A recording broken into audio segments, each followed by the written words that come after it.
Assalamualaikum warahmatullahi wabarakatuh. Perkenalkan, nama saya Fadian Syafiq dengan NIM D1D02101, kelas R002, Prodi Kehutanan Fakultas Pertanian. Di sini saya akan menjelaskan jurnal mengenai kajian kawasan terdegradasi dan pola pemulihan ekosistem di kawasan Suaka Marga Satwa Kokmara, Kabupaten Takalar. Jurnal ini dibuat oleh Sahrudin, Amir Joneng, dan Sudirman Numba. Video ini saya buat untuk memenuhi tugas PJBL mata kuliah Konservasi Sumber Daya Hutan dengan dosen pengampu Ibu Nursanti Eshud MSI. Dalam jurnal ini membahas 4 bahasan pokok. Yang pertama, kita mulai dengan pendahuluan. Kawasan Suaka Marga Satwa ditunjuk menjadi kawasan konservasi berdasarkan Surat Keputusan Menteri Kehutanan Nomor 147 KPTS II 1987 tanggal 19 Mei 1987 tentang perubahan status hutan lindung Kokmara seluas kurang lebih 8.000 hektar yang terletak di Kabupaten Takalar dan Jeneponto, Sulawesi Selatan menjadi Taman Buru Kokmara seluas kurang lebih 4.610 hektar dan Suaka Marga Satwa Kokmara seluas 3.390 hektar. Kemudian masing-masing ditetapkan Taman Buru Kokmara melalui Surat Keputusan Menteri Kehutanan Nomor 237 KPTS strip 2 tanggal 9 Mei 1997 dengan luas 4.152 hektar dan Suaka Marga Satwa Kokmara melalui Surat Keputusan Menteri Kehutanan Nomor 911 KPTS 1999 tanggal 14 Oktober 1999 seluas 2.972 hektar. Tipe ekosistem hutan hujan tropis dataran rendah dengan penutupan vegetasi yang tumbuh secara alami. Perjalanan Suaka Marga Satwa Kokmara selama kurang lebih 17 tahun mengalami penurunan kualitas ekosistem. Sebagian kawasan, terutama daerah-daerah yang berbatasan langsung dengan lahan milik masyarakat, telah terdegradasi. Hal ini terjadi karena beberapa faktor, yaitu illegal logging, perambahan, penyerobotan lahan, dan kebakaran hutan. Degradasi hutan termasuk pengundulan hutan dan penghurutan merupakan masalah global yang terus berkembang. Dengan kondisi kawasan yang terdegradasi, perlu dilakukan kegiatan pemulihan ekosistem kawasan. Dalam kegiatan pemulihan ekosistem kawasan yang terdegradasi, terdapat tahapan-tahapan pelaksanaan pemulihan ekosistem kawasan konservasi.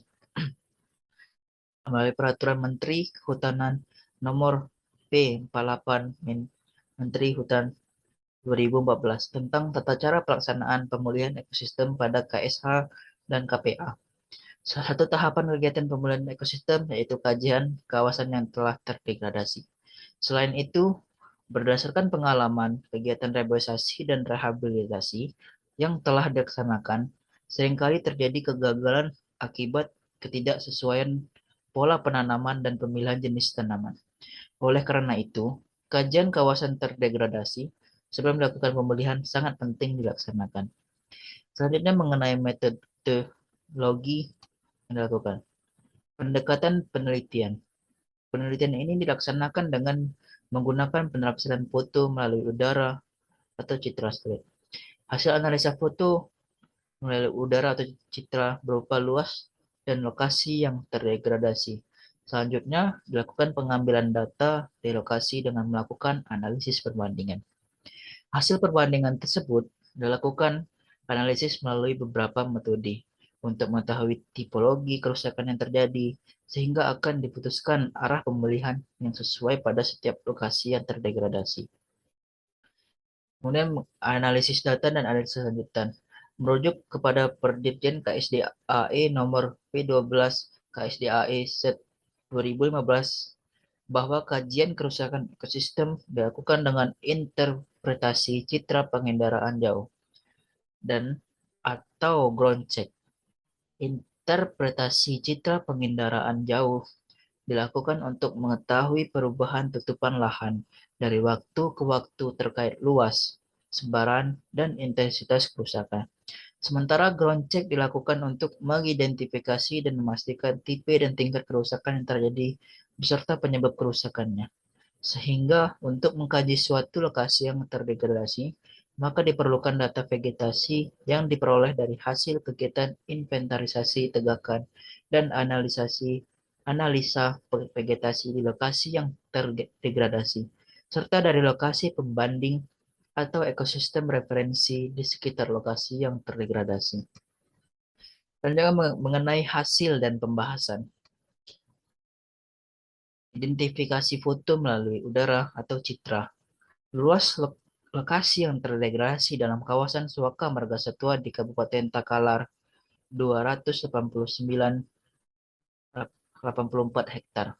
Luasan ini diperoleh dari hasil identifikasi secara visual manual dari foto udara atau citra tahun 2016. Metode interpretasi citra yang digunakan adalah metode interpretasi secara visual melalui digitasi on-screen. Pengenalan objek merupakan bagian vital dalam interpretasi citra. Selanjutnya pengukuran luas lokasi yang terdegradasi.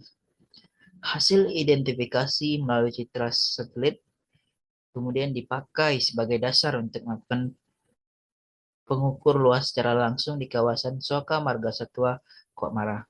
Pengukuran lokasi ini membagi lokasi-lokasi yang terdegradasi dalam beberapa poligon di beberapa tempat atau blok dalam kawasan Suaka Margasatwa, Kokmara, Kabupaten Takala.